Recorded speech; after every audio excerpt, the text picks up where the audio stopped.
I'm here with Harvey Starkman, who's from Seneca College. And Harvey, you've expressed an interest in creating Canadian standards.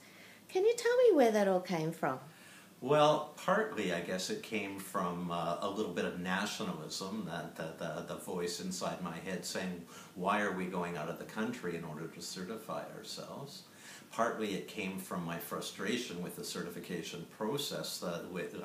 We're certified through what I call CERLA. Other people call CRLA, which I found a very, very tedious, almost counterintuitive process, and I had gone through it once and then had to go through it after 3 years to renew again, and then was feeling a certain amount of institutional pressure to go to a next level, to a level 2 CERLA, and was not looking forward to having to go through the major process yet a third time. So I was thinking that perhaps, A, why are we going south? And B, I'm sure we can do something better here in Canada. What are you most looking forward to when we think about Canadian tutoring standards? Well, I'm looking forward to something that will allow us to say with real credibility to the university or the college administrators that we have standards here which are respectable and which are credible. I think we're under a certain amount of pressure in various learning centers to show that that what we're doing does have impact and does have credibility. Part of the accountability push that I think many departments are feeling in institutions today.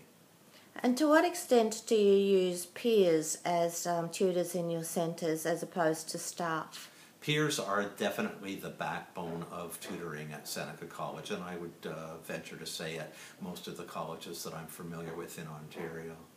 We have some faculty, we have some staff, we have some co-op students, but for the most part, the major tutoring cohort are Seneca students, in my case, who are in program in second, third, or fourth semesters of their diploma programs. Mm-hmm.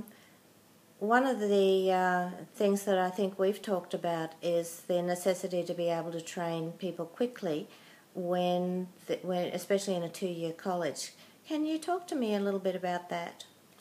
You're absolutely right. We like to think that tutoring or that tutor training is an ongoing process. I think the reality is that once the semester begins and once you move into, say, week 3 or 4, when papers start being assigned in the academic courses, tests and whatever else, you're very busy just handling the demand. We tend to tutor at the beginning of semesters in August for September and in early December for our January cohort.